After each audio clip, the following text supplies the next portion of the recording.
Muy buenas noches a través de este medio de comunicación, Voces de la Producción, Actores Productivos. El diálogo es enseguida con Santiago Pérez, él es el subsecretario de Agricultura Familiar y Campesina. Pienso yo que es una de las mm, segmentos del Ministerio de Agricultura, que por cierto cambia de nombre, Santiago, ahora es Ministerio de Agricultura, Ganadería y Pesca. O sea que lo Así primero es. de este interrogante. Buenas noches.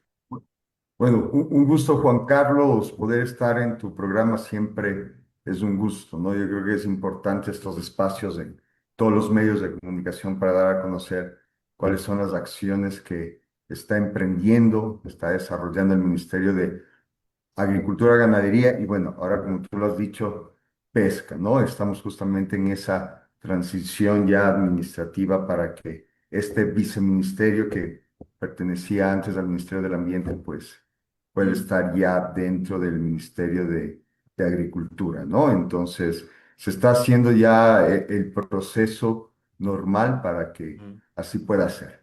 ¿Se incluye acuacultura o no? Porque es distinto a pesca.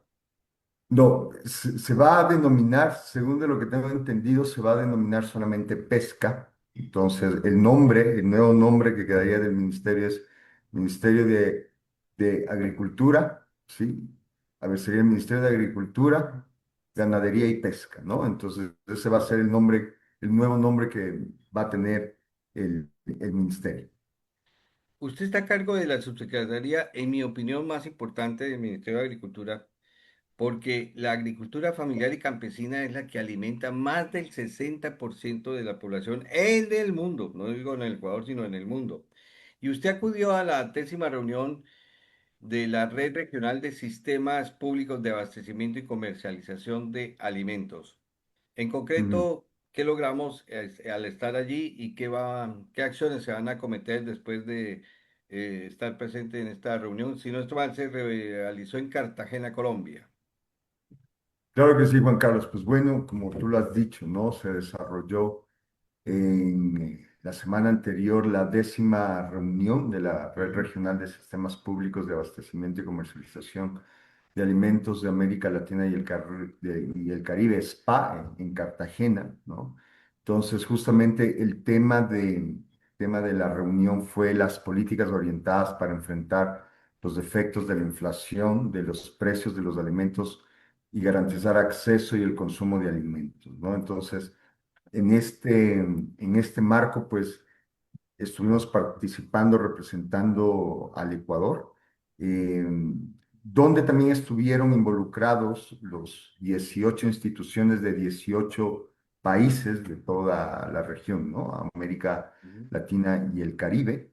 Esta red es muy importante, está ahora mismo presidida por Brasil, ¿sí? Entonces, ahí realmente lo que pasó fue que pudimos conocer cuáles son las realidades de los países de la región y realmente esto es importante porque nos damos cuenta que sus necesidades son las mismas necesidades que tiene Mm. el Ecuador, ¿no? Tú has mencionado algo súper importante y es que la agricultura familiar campesina realmente es el grueso de todo el sector agropecuario, ¿no?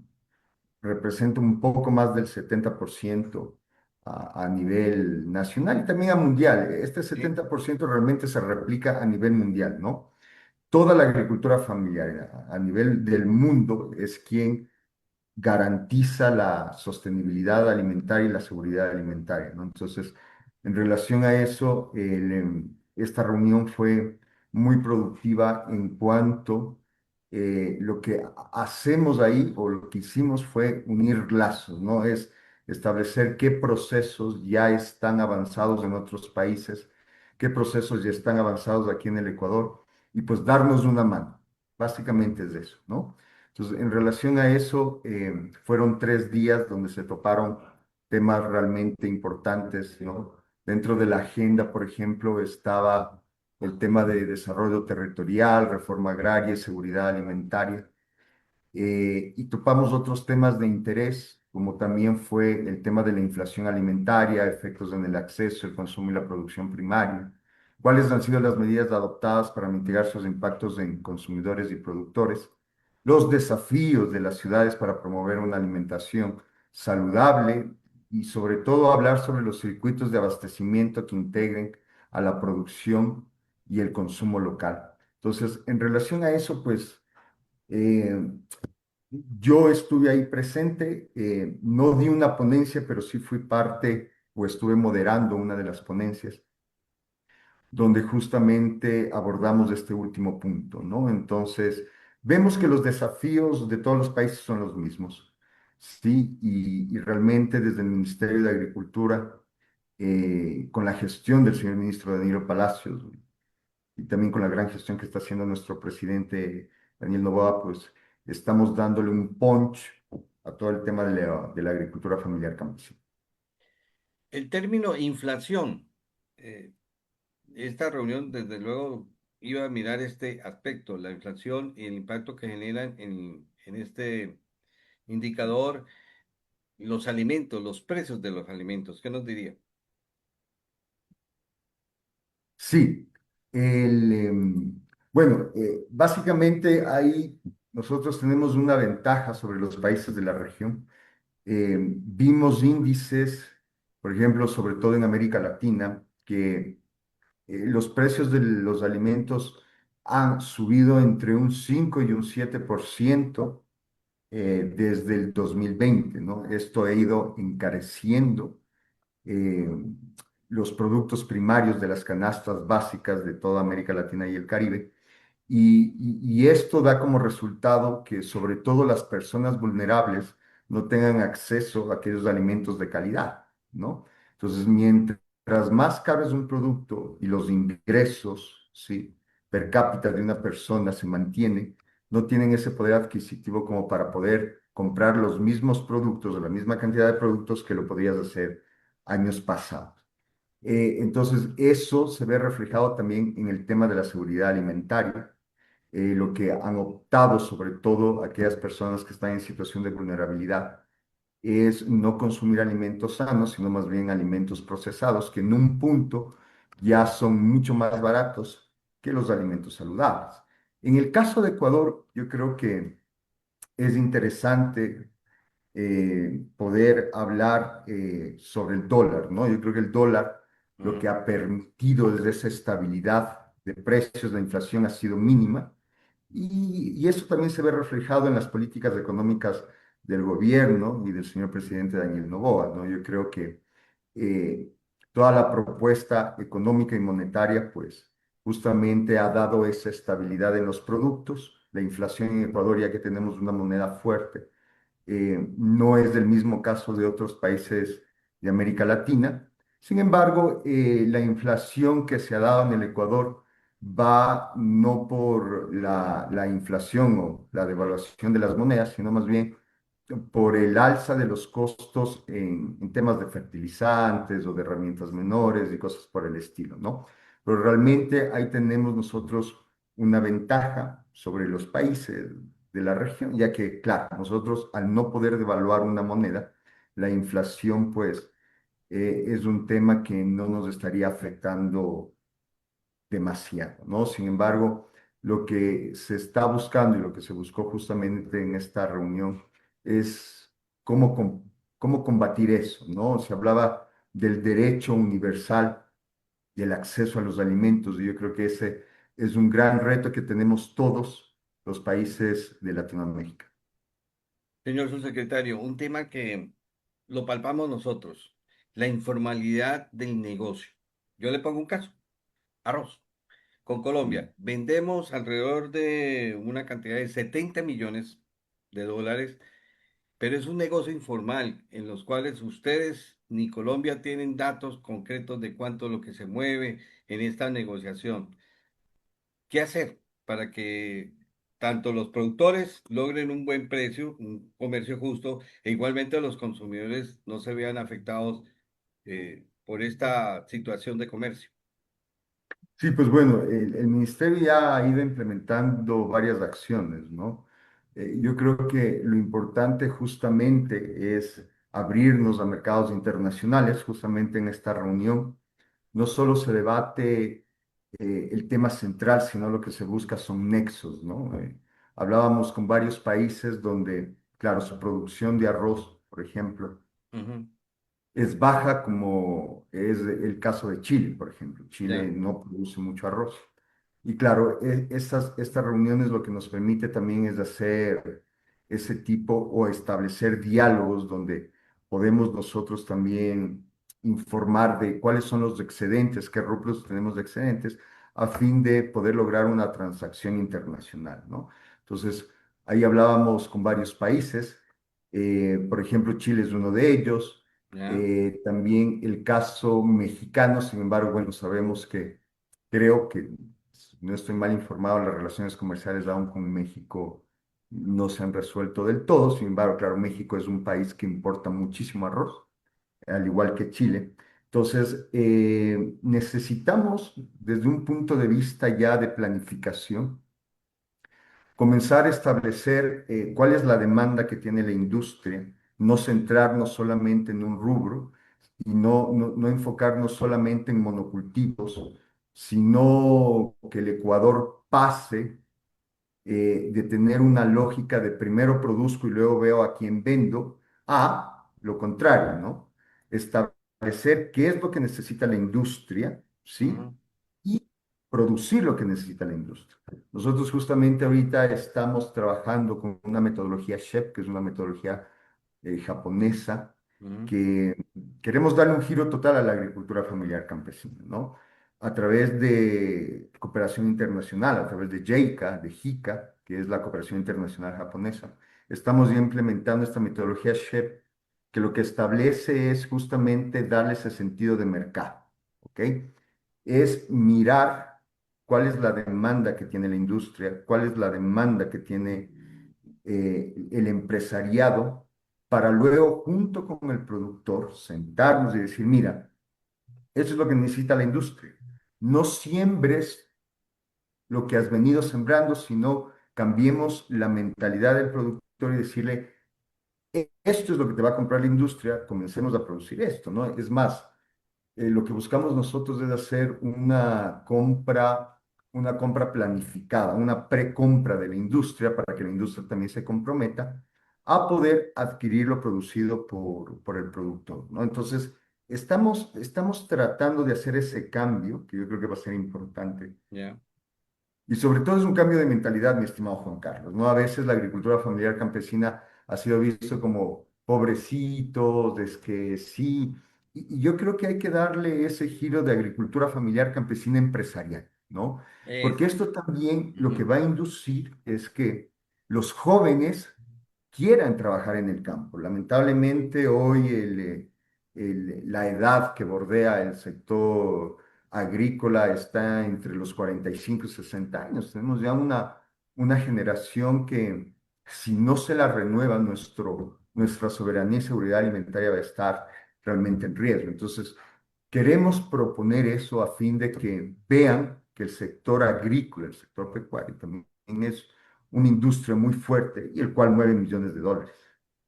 es decir, la economía familiar o la agricultura familiar campesina tiene que participar ya en estos mercados externos.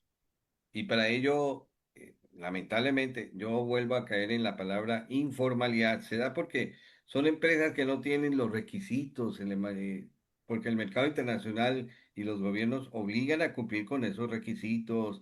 Eh, Hablemos, por ejemplo, de un registro de compra, un registro de llevarle todo el paso de los productos, trazabilidad. En eso sí hay que hacer mucho, ¿no? Claro que sí. A ver, ¿cómo nosotros estamos combatiendo el tema de la informalidad, ¿no? Yo creo que eso es muy importante recalcar el trabajo que estamos haciendo desde la subsecretaría. Y lo que nosotros buscamos es legalizar a estos productores de la agricultura familiar campesina a través del registro. Nosotros tenemos un registro de la AFC, desde el registro de Ya. la agricultura familiar campesina, donde básicamente evaluamos si un productor es parte de la agricultura familiar campesina según lo que establece la ley, ¿no? Tenemos una ley donde ya te tipifica y te establece cuáles son los parámetros que debe cumplir un productor que quiere ser parte de la agricultura familiar campesina. Entonces, nosotros estamos realmente comprometidos, empecinados en poder mejorar ese registro. Para que tengas una idea, Juan Carlos, en el Ecuador, según datos del ministerio y según datos del INEC a través del SPAC, que es como que la división que maneja todo el tema agropecuario, existen alrededor de medio millón de familias de la agricultura familiar campesina, ¿ok? Que eso se traduce en alrededor 1,5 millones de productores de la agricultura familiar campesina. Lo que nosotros ya hemos venido trabajando en este registro es desde el 2018, 2020, ahí Bueno, se me va un poco el año, donde ya tenemos o hemos registrado alrededor de 117,000 agricultores de la agricultura familiar campesina. ¿Ok? Este registro lo que nos permite es saber dónde están, quiénes son, qué producen, cuánto producen, las coordenadas, cuánto a tierra tienen. Y eso a nosotros nos permite, y lo que queremos hacer es una planificación de su producción, porque yo identificando, sabiendo que Juan Carlos, que está en Guaymas, tiene 1 hectárea y produce tanto, yo sí puedo ir a golpear a la industria y decir, mira, ¿qué necesitas? Ok, necesitas 1 tonelada, yo qué sé, de trigo, 1 tonelada de aguacate, pues la idea es que el Ministerio de Agricultura, que la subsecretaría, pueda hacer ese nexo entre el productor y la industria. Ahora, tenemos grandes desafíos, muchos desafíos. Porque claro, lo que buscamos ahora justamente estamos en una reestructuración del registro, porque lo que buscamos es la simplificación de trámites. A veces el registro se vuelve un poco engorroso, ¿ok? Y lo que ya, buscamos es poder utilizar tecnologías, ahora que está de moda el tema de la IA, ¿no? De la inteligencia artificial, lo que buscamos es poder ser mucho más eficientes, ¿ok? Porque no tenemos ni siquiera registrado el 10% y de los productores, ya, ¿ok? O sea, hablamos de 1,5 millones, hemos registrado un poco más de 100,000. Y claro, pero yo al momento en que, por ejemplo, me digan, Santiago, necesitamos 17 toneladas de frijol negro, ok, ¿de dónde yo me saco? Productores de la agricultura familiar información, campesina. Exactamente, entonces la información es valiosísima, entonces ya. eso es algo que buscamos manejar. No podemos tomar decisiones, mi estimado Juan Carlos, si no tenemos información veraz, actualizada, precisa. Yo creo que esa es la primera fase en la cual estamos trabajando desde esta subsecretaría, a fin de poder localizar, saber quiénes son que producen, ¿no? Ujú. No, y tenés la seguridad en un momento, ya son cortas las preguntas de, por ejemplo, para un ministerio como el de ustedes, determinar si es necesario o no una licencia de importación, porque también hay que proteger la producción nacional, ¿no? Totalmente. Y mira, algo que mi equipo y yo estamos trabajando es que, para que tengas una idea, Ujú. existen alrededor de 50 rubros, entre 40 y 50 rubros que forman parte de la agricultura familiar campesina. ¿Ok? De estos 50 rubros, tenemos data que, por ejemplo, en el caso de la cebolla lo están produciendo a nivel país del 95%, depende de la agricultura familiar campesina. Mm, Pero de esos 50 rubros, nosotros tenemos ya cuáles son aquellos rubros que forman parte de la canasta básica, que son rubros de la agricultura familiar campesina que lo estamos importando, por ejemplo. ¿Ok? Entonces, lo que nosotros buscamos es, ok, ¿por qué estamos importando estos rubros? Básicamente porque no tenemos la capacidad de producción para cubrir la demanda nacional. Entonces, lo que buscamos es, antes de pensar en exportar, es ya, poder cubrir primero la asegurar. demanda nacional. ¿Ok? Y ese es el caso que te ponía, es el caso del frijol negro, por ejemplo. Ujú. Nosotros estamos importando frijol negro, ¿ok?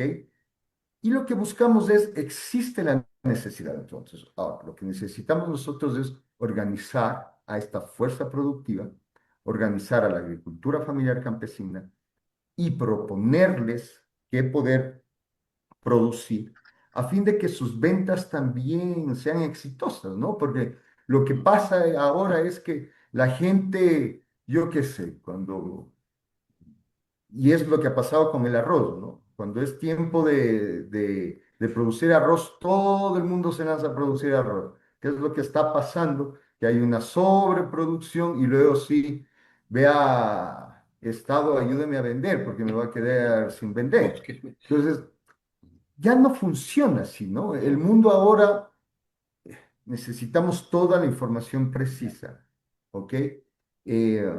Y claro, es esta gran frase, ¿no? No hay que trabajar duro, lo que hay que trabajar es inteligentemente. Trabajemos inteligentemente, de la mano de los productores de la agricultura familiar campesina, de la mano de la industria y de la mano de este ministerio, que pues bueno, se ha demostrado a través de la gestión del ministro Danilo Palacios que estamos alcanzando grandes logros, ¿no? Y uno de esos, por ejemplo, es las exportaciones no petroleras, que pues, hemos alcanzado ya exportaciones récord, ¿no? En el tema de camarón, en el tema de cacao, por ejemplo. Entonces, eso es algo que nuestro ministro lo tiene muy bien claro, ¿sí? Y es que Ecuador es un potencial, o sea, tenemos Uy, absolutamente todo, absolutamente todo. Lo que necesitamos es organizarnos y planificar. no conocemos la dimensión de ese potencial, lamentablemente, porque el mundo sufre de hambre, el mundo Mm, necesita de más alimentos y hay mercado todavía. Bueno, señor subsecretario, y yo le quería, ya para cerrar esta entrevista, preguntar si usted hizo como el representante de Brasil de firmar con la FAO un proyecto, por ejemplo, que se llama Fortalecimiento de la Agenda Regional de Sistemas Alimentarios para el Continuo urbano, rural en la América Latina y el Caribe. ujú. Pues sí, bueno, hay grandes avances, ¿no? Como usted debe saber, justamente ahora el señor presidente de la República, Daniel Noboa, está en Brasil, ¿sí? Y ya se ha firmado una carta de intención entre el gobierno, o se va a firmar ya, o ya se firmó la carta de intención, donde el punto principal de esta carta de intención para cooperación entre Brasil y Ecuador tiene como punto neurálgico el tema de la agricultura familiar campesina, ¿no? Este memorando tiene como objetivo estimular el desarrollo de las políticas públicas sobre la AFC, el desarrollo agropecuario, rural sostenibles, la transición agroecológica, los circuitos de comercialización, los sistemas públicos de abastecimiento de alimentos, donde Brasil, pues bueno, es referente a nivel de la región, ¿no? Recién en este año fue declarado por la FAO como cero hambre, ¿no? Brasil ya llegó a la meta de cero hambre, pero claro, es un trabajo coordinado brutal entre no solamente una institución pública, sino los datos que nos daban es que 2.115 municipios, por ejemplo, se involucraron en este objetivo de Brasil cero hambre, y ellos realmente tienen la institución referente que es el CONAVE, que es la Compañía Nacional de Abastecimiento, que es un gran ejemplo de lo que queremos lograr acá en Ecuador. En la reunión firmamos ya también ¿Ya? una carta compromiso y va a haber también un evento en Brasil en el mes de septiembre, donde al parecer Ecuador también va a participar, donde vamos ya a establecer acciones mucho más concretas en relación a esta carta de entendimiento entre los dos países, ¿no? Y entre esos temas está, por ejemplo, la mecanización de la agricultura familiar y campesina, ¿no? ¿Ya? La recuperación de suelos y bosques degradados, el tema de prácticas agroecológicas, ¿sí? Entonces, realmente todo el esfuerzo que está haciendo el gobierno ecuatoriano, todas las giras internacionales que está realizando el señor presidente, tiene una clara visión, ¿no? Y es poder tomar ejemplos claros que han funcionado en otros países para incorporarlos a una realidad ecuatoriana, ¿no? Entonces, eso yo creo que la política exterior de este gobierno es primordial y es un ejemplo de todo lo que está logrando el presidente. Y en eso arrastra esta intención, lo reciente, que Brasil vuelva a comprarnos banano, por ejemplo. Claro que sí, bueno, ahora mismo el tema del banano yo creo que es uno de los principales rubros que Ujú. según datos estadísticos, pues la demanda mundial va a crecer, sobre todo por cómo está el tema de África, ¿no? Que era Sí. uno de los principales competidores de Ecuador. Y claro, por ejemplo, Brasil, a veces la producción brasilera no avanza, su producción de banano no avanza para completar la demanda del mercado nacional. Entonces, hay esa posibilidad. Lo que buscamos nosotros, y ha sido muy claro, tanto en declaraciones del señor presidente como del señor ministro Danilo Palacios, es poner los productos ecuatorianos en perchas mundiales, ¿no? Y para eso estamos trabajando, para eso estamos trabajando. Realmente la gestión del señor ministro, de todos los subsecretarios, es justamente poder modernizar incluso el tema de procesos, simplificación de trámites, trabajar en conjunto, ¿no? Yo creo que hay que darle facilidad también al productor, al exportador, para que juntos podamos lograr ese gran objetivo. Bien, Santiago Pérez ha estado con nosotros, subsecretario de Agricultura Familiar y Campesina de lo que ahora se denomina como el Ministerio de Agricultura, Ganadería y Pesca. Agradeciéndole mucho y grandes desafíos, porque si no logramos, sobre todo los excedentes, evacuarlos, siempre será un problema para la economía, de agricultura campesina, como en general hasta los grandes. Totalmente, Juan Carlos.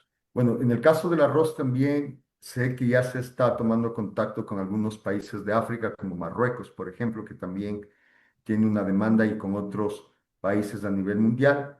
Y sí, lo vamos a lograr. Yo creo que hay un equipo de profesionales que están muy comprometidos con el agro ecuatoriano, ¿no? Y también con el sector pecuario.